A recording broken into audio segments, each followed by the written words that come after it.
Quran surah ke-89 Al-Fajr di ayat yang ke-1 ya. Sudah? Sampai ayat 3. Bismillahirrahmanirrahim. Wal fajr walayalin 'ashr wasyaf'i wal watr. Tambahkan satu ayat lagi, wal laili idza yasr. Baik, wal fajr, aku bersumpah demi waktu fajar. Di dalam Al-Quran kita temukan ragam sumpah yang langsung disampaikan oleh Allah Subhanahu wa ta'ala. Allah itu tidak bersumpah pun pasti yang difirmankan sudah penting.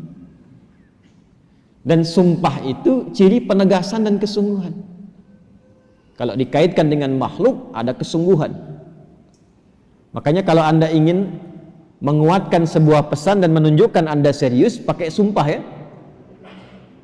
Besok ada ceramah Ustadz Adi di Masjid A. Wah, yang benar sumpah. Nah, dia. Nah, kata sumpah itu kan biasanya untuk menegaskan sebuah makna kan dan menunjukkan kesungguhan. Nah, Allah itu tidak bersumpah pun itu pasti sudah penting apa yang difirmankan. Apalagi kalau disertai dengan sumpah, maka pasti ada yang istimewa di dalamnya. Jadi kalau kita menemukan ayat dalam Al-Quran diawali dengan sumpah, ini menunjukkan pesan yang disampaikan di ayat itu tidak biasa, ada yang sangat penting, berbeda dengan pesan-pesan yang lainnya. Jelas sampai sini? Baik. Wal fajr, ciri sumpah pertama itu kalau ada di awal ayat. Ini secara umum ya. Dibuka dengan huruf waw. Ujung kalimatnya itu harakatnya kasrah. Sudah? Misal, waw ketemu satu kalimat ujungnya kasrah. Wal fajri wal laili wasyamsi wadduha. Jadi setelah waw ada kalimat ujungnya kasrah. Nah itu diartikan wawunya sumpah. Qasam namanya, wawil qasam. Kalau sudah dibuka dengan seperti ini, artinya informasi yang disampaikan setelah huruf waw itu penting, tidak biasa. Wal fajr, aku bersumpah demi waktu fajar. Ada beberapa pendapat dari kalangan ulama tentang fajar yang dimaksudkan di ayat ini. Jadi di sini Allah bersumpah dengan 5 hal. Ada 5 sumpah. Aqsamun khamsah, kata para ulama terdapat 5 sumpah di dalamnya. 1 wal fajar, demi waktu fajar. 2 walayalin 'ashr, dan 10 malam yang istimewa.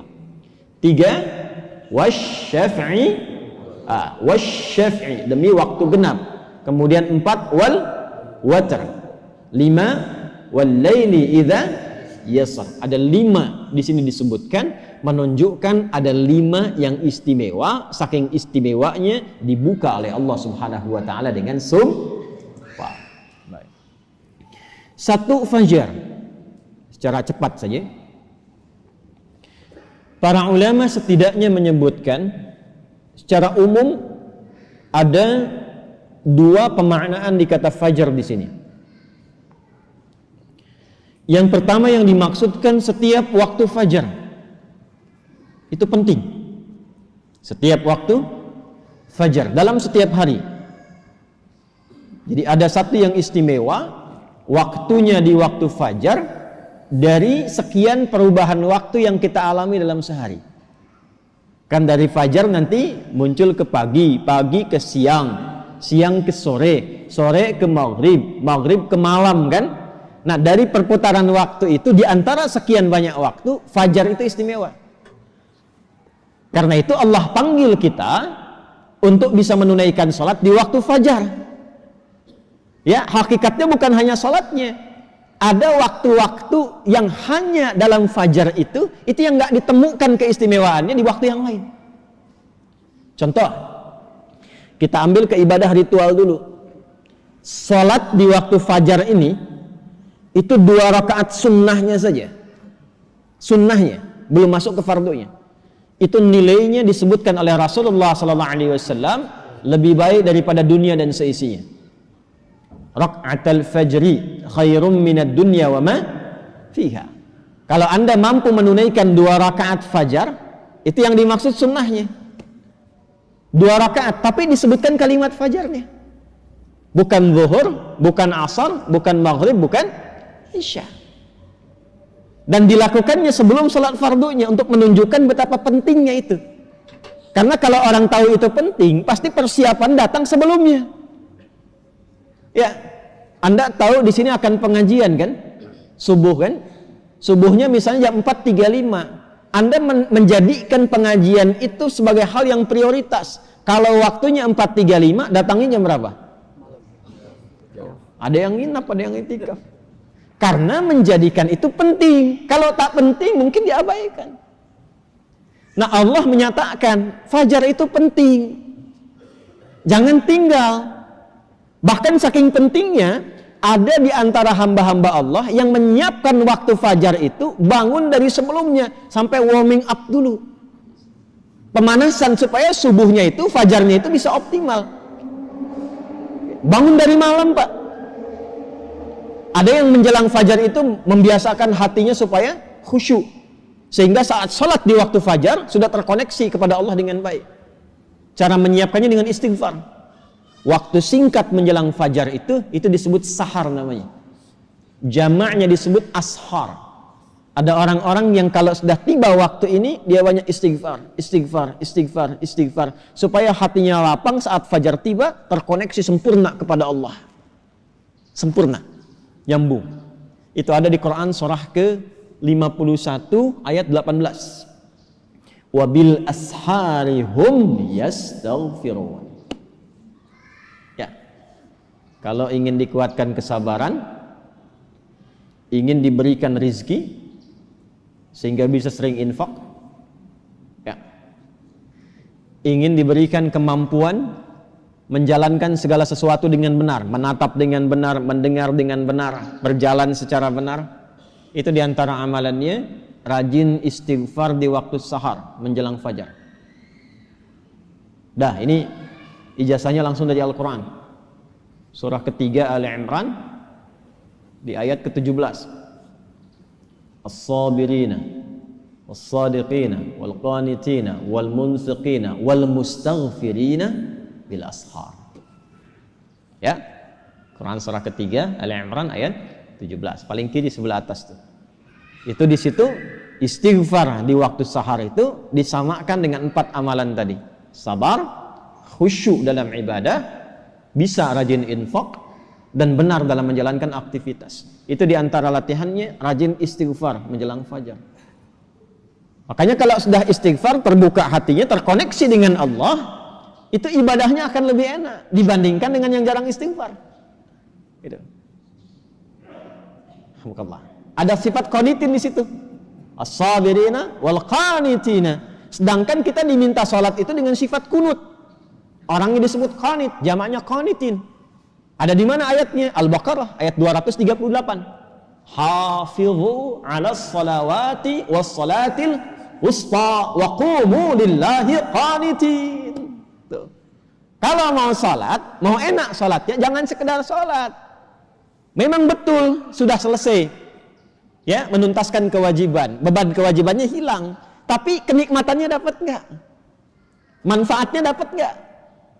Kalau ingin menikmati salat, ingin dapat manfaatnya, dapat ketenangan, terkoneksi dengan Allah, doanya cepat dijawab, maka khusyuklah dalam salat. Nah, di antara cara mendapatkan khusyuk itu istighfar. Dibuka. Sehingga sekat-sekat yang membuka kita itu, yang menghambat koneksi kita dengan Allah itu terbuka. Ini dari Quran. Dari Quran. Nah, dibiasakan istighfar paling enak itu di waktu sahar menjelang fajar. Apalagi kalau bisa tahajud sebelumnya.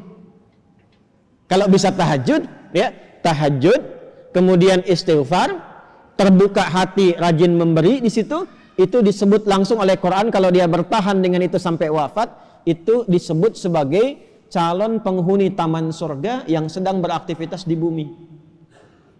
Itu Quran surah 51 ayat 15 sampai dengan ayat 23. Innal muttaqina fi jannatin wa 'uyun akhidhina ma atahum rabbuhum innahum kanu qabla dhalika muhsinin kanu qalila minal laili ma yahja'un. Itu tahajudnya.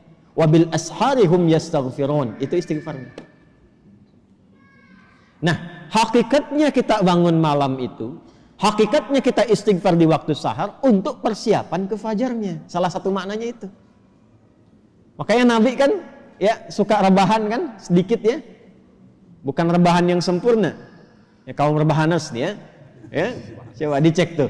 Kalau ada rebahan Nabi itu, miring sedikit ke kanan kan, setelah istighfar tuh nunggu-nunggu sampai fajar tiba. Supaya kesadarannya optimal. Ada apa di fajar itu sampai dipersiapkan sebelum itu? Sampai 2 rakaatnya lebih baik daripada dunia dan seisinya. Itu kalau dibaca pakai iman, gak ada yang bisa menandingi. Saya tanya antum, dikasih 1 juta atau 2 rakaat sebelum subuh? Ayo. Oh, masa? Huh? Coba dicek. Sana ada lomba balapan di sirkuit tuh. Berlangsungnya sebelum subuh. Siapa yang datang duluan di dekat situ? 10 tempat pertama mendapatkan bonus 5 juta. Cuma nontonnya dapat 5 juta. Tawaran kedua, datang ke masjid, tunaikan 2 rakaat sebelum subuh setelah azan tiba, dapat dunia dan seisinya, lebih baik daripada dunia dan seisinya. Pilih mana? Nonton di sirkuit atau 2 rakaat sebelum subuh? Tuh, makin pelan jawabannya. Karena babnya iman, bukan akal. Akal yang dibimbing oleh iman itu lebih tajam nanti cara berpikirnya. Mampir dulu aja ke masjid, ntar balik lagi ke sana. Berarti ada yang penting. Kalau antum ingin latihan jadi orang baik atau anak pengen jadi baik tuh, konsistenkan subuh. Kayak ulama tuh enggak banyak ceramah, enggak banyak cakap, bilang subuh aja, konsisten. 40 hari subuh terus, ya. Sering begitu kan ya? Nah, itu saya bahas ilmunya sekarang. Dan itu dari Quran. Makanya agak aneh kalau rajin ta'lim, rajin saling mencela. Salat kok menjadi saling menuduh. Orang salat itu bersih hati. Orang ta'lim itu bersih jiwa. Nah, cara memulainya fajar. Kenapa Allah bersumpah dengan fajar? Karena Allah menginginkan hambanya jadi baik. Itu pesannya. Nanti sifatnya beda dengan zuhur, beda dengan asar, beda dengan maghrib, lain dengan isya. Fajar itu pembukanya. Karena itulah saat fajar dipanggil, iman kita terpancar. Makanya saat tidur kalau dengar adzan, itu kan terpancar kan, sudah adzan.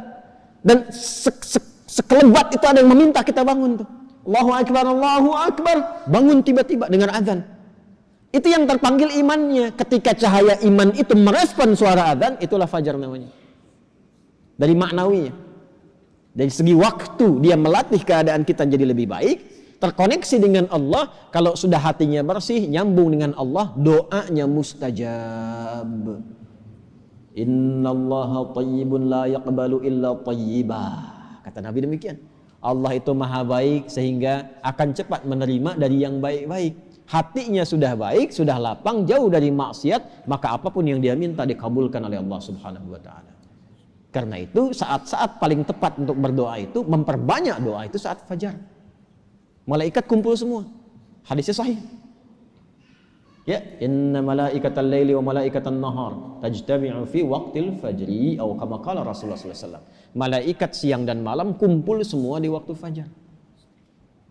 Alhamdulillah malaikat itu ghaib. Kalau tampak tak jadi kita ke masjid.